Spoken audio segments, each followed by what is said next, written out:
Hello everyone, this is B-Belt Dan, and welcome back to another episode of where I am designing and 3D printing a completely reconfigurable starship from the Star Trek universe. I'm starting from the original series and I'm going to start working my way forward. All the 3D modeling is being done using Blender 3D, which is a free 3D program that you can download from the internet. And all of the 3D printing is being done on my ANET A8 that I purchased online about 2 years ago. Last episode, we went ahead and I managed to completely 3D print out this full, with all the pieces, Constitution class starship.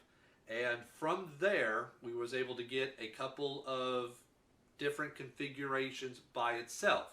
But then I decided to go ahead and print out a couple of additional extra pieces, such as some of the additional pieces like right here, so we can get a dreadnought style starship from it, and also a couple of these pieces right here, which were very reminiscent from the refit that we see in the movie to get a completely different set of configurations. And just with all of these, we was able to get certain configurations, such as a Saladin class starship with the one nacelle, of course, also the Dreadnought class starship, and we was even able to get a TOS version of the Kelvin class starship that was seen in the first J.J. Abrams Star Trek movie. Plus, also experimenting, we were able to get a couple of additional different configurations as well. So the project is going real well. But part of this project, though, is not to just only have the Constitution class starship, but to have other starships as well.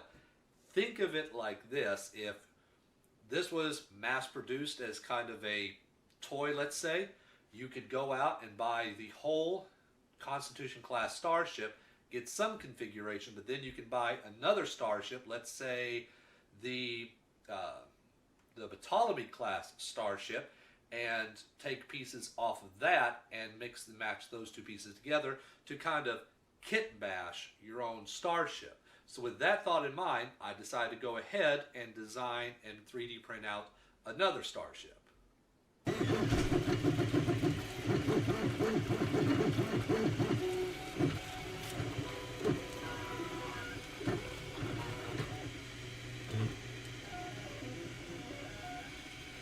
And the second starship that I decided to go ahead and 3D design and also print out was the Ptolemy class starship, featured prominently in the Star Trek technical manual.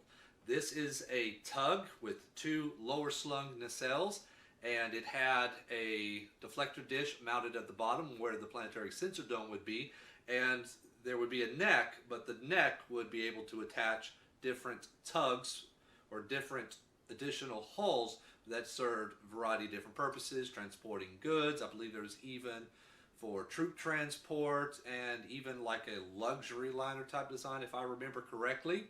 But to design it, I had to redesign almost everything. Some of it was necessity, such as it has underslung nacelles, but also just to kind of give a little bit of different flair and different alterations, is that I haven't 3D printed out yet, but I designed the bridge dome to be much taller, wider, and fatter, just so it has a little bit more difference. It looks a little bit closer to the cage style from the original series. And I've managed to 3D print every part of this except for the underlying neck piece, which I'm still waiting on that. So with this, you can take the Constitution class starship and start doing several different modifications with that. Very few modifications with this because there's not a lot of pieces. But once again, combined with the Constitution class starship, you can get a variety of different looks, such as some of the looks that we can get would be a kind of a TOS retro look for the Miranda class starship.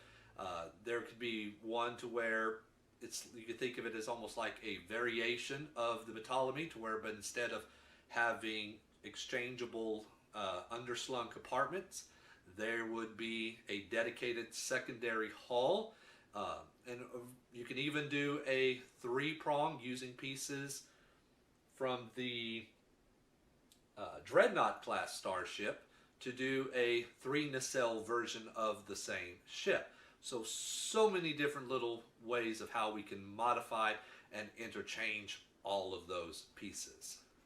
Everything is working fine. However, as we discussed in the last episode, there is a little bit of a technical engineering challenge that I've been working on to try to overcome, and that is with the actual connection points.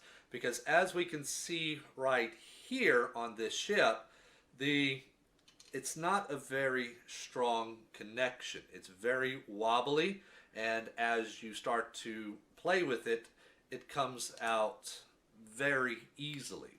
So trying to come up with a strong connection has been a bit of a challenge that I've been working on, and one of my first steps to work on that and try to improve that is to make the pegs a little bit longer, as you can see here. And for the most part, that actually does indeed work, and I applied most of that to almost every single connection point within the Constitution class starship. The only problem that we see with using longer pegs, the only downside to it is one, because of the tolerances of the peg, you have more surface area that you have to try to push in to get that connection going. What you tend to end up having is a couple of areas like where you see right here where the piece is not fitting as well or close or flush with the rest of the ship, and it just sometimes you just have those little areas there where it just doesn't look right. It looks, unprofessional. Another problem that we have though is that as you get longer pegs, as the pegs get longer, they're more prone to break off as you're taking pieces on, taking pieces off. I've actually broken a few of those pegs off, even just by dropping the model just very slightly, or even just simply just taking a piece off, pop, a peg goes breaking off, and then I have to re-3D print the whole thing. So even though the pegs, longer pegs, do the job of keeping the ship well put together, it still has its downsides. So it is still an issue that I have been working on. Now recently it was suggested to me by someone from Trek Yards, thank you very much for doing this, but they recommended that what I do is I take the pegs and I taper them at the top. So you make the top of them a lot smaller, and as they go down towards the base, they become wider. Therefore, when they first slip in, the tolerances are well within their parameters to go ahead and have that start to move into the hole. And then as it gets closer to the base, it should tighten up a bit. And that does indeed work. We tried it out, and it works like a charm to a certain degree, but even if I still use the longer pegs, they're still prone to breaking. So I need to try to keep those pegs a little bit smaller. So back to the drawing boards. So utilizing that tapered idea and design that was given to me, and messing around and 3D printing a couple of prototypes, I end up coming out with this right here. Where, as you can see, it is a male and female piece. The male piece does indeed use that tapered design. They're slightly tapered at the top and they get wider into the base, but the pegs are much smaller. But where they get their strength, and where also I find tolerances are least important, is with the female piece right here. If we could see inside that, focus, is that it's almost like a Lego piece, to where instead of it being a solid piece of mass with a hole in the center of it that the peg goes into, it's a couple of prongs inside there, and those prongs are as smaller, slightly smaller circumference than the base of the pegs are. So as they go in, the pegs start to widen just a little bit, not the pegs, the prongs start to widen as they get closer to the base, and therefore that friction holds them in.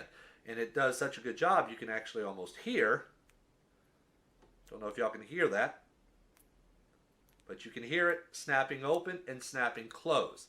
And it does indeed do a good and strong connection. So now with this, I've decided to go ahead and start 3D printing my next model, which was another one of the Ptolemy class starship, because it has fewer pieces, and see if that works. So using this design, I went back into Blender and decided to go ahead and replicate that design throughout the ship. I went ahead and 3D printed a new nacelle with that configuration in the center, and also a slightly different pylon. Now these pylons aren't too dissimilar from the ones that we've been using before, the shorter ones, except that they have the small taper on the pegs. And it works. It snaps in. I don't know if you can hear it, but it does snap in. It makes a snap when you pull it out, and it does indeed seem to hold on to this design very well. So with this, I decided to go ahead and continue expanding on this design and putting it to different parts of the ship and print out more parts to see whether if we can get consistent results throughout the ship. So I went ahead and printed out another version of the Ptolemy saucer section with the additional new prong-based connect points at the bottom. And some interesting results came out. One side works, but the other side doesn't work. And now this shows me that I'm not getting consistent results on both sides. So I thought that maybe the prongs on the interiors are, with this PLA plastic, it's not the strongest material that you can print out of, so maybe they're breaking or what have you. So I decided to go ahead and 3D print everything out of ABS plastic. ABS plastic is a much stronger plastic than PLA, and the results are a little bit better. They're a little bit better. It does fit onto both sides, but not as well as I was hoping that they would, or that they probably should. So I had to rethink this to figure out, well, why isn't this working?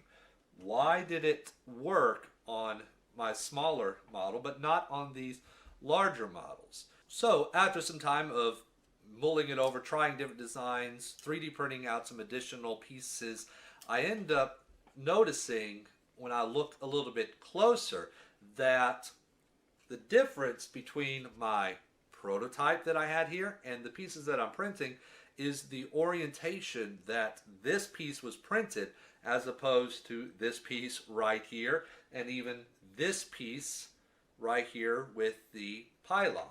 So with this piece, when you print it out, I print it out in this orientation right here, with the prongs and everything going up along the Z-axis. With this piece, it's printed up this way, with the prongs facing along the X or Y axis here. And it might not think that it makes a big difference. In fact, when you're printing along the Z-axis, you actually have more lines of resolution. X and Y, the smallest resolution you can get with a stock nozzle is 0.4 millimeters, while on the Z-axis you can actually get it all the way down to 0.1 millimeter difference. But the thing is that I think the change of the axis was actually affecting about how well it would print those prongs, or how strong it would make those prongs. So decided to go back to the beginning and print out just this piece here, which is very similar to the piece that I just dropped on the floor, the female piece, and that works. That right there holds on very, very Well, so Eureka. So what I'm going to need to start doing now is printing this piece here separately, and then inside this piece print out just this part hollow where the connection point happens, and then take this piece and glue it into the model. Like, think about like that. Glue it into the model there. That way this is printed out properly every single time, and then I just glue it in, and then I can make connection, because this makes a much stronger connection than this right here. So after all of this experimenting and designing and 3D printing, I think now we have a good idea of how we're going to be dealing with all the connection points to where they're all nice and strong. So not only will they hold, but you'll be able to play with the Starship as well. What am I going to do from this point on? Well, next thing I want to do is go back into the Constitution class and the Ptolemy class Starship and redesign all those connection points to fit this new design that, with y'all's help, I went ahead and modeled. Then from there, go ahead and design and 3D print out a third ship that we can use parts from it to go ahead and mix and match between the Constitution and the Ptolemy class Starship. Which ship that is, I really don't know. I would like to try to go with a ship that is remarkably different from both of these style ships because they have similar parts. I'll be taking a look at a couple of designs, but if y'all have any ideas, feel free to let me know what ship you would like for me to go ahead and design and print out, and make what parts you would like for me to mix and match, and I'll go ahead and I'll do that. But if you would like to go ahead and experiment with these designs yourself, or if you have a 3D printer or access to a 3D printer, you would like to print these out as well and start playing with it, I'm going to have links down below to the Thingiverse page to where you can download these. There's going to be one Thingiverse page for the Constitution class and another one for the Ptolemy class. Feel free to go ahead and download those, print them out. But until that next episode, I just want to say this is B-Bell Dan. This is the reconfigurable Starship project, and thank you for watching, and I will see you next time.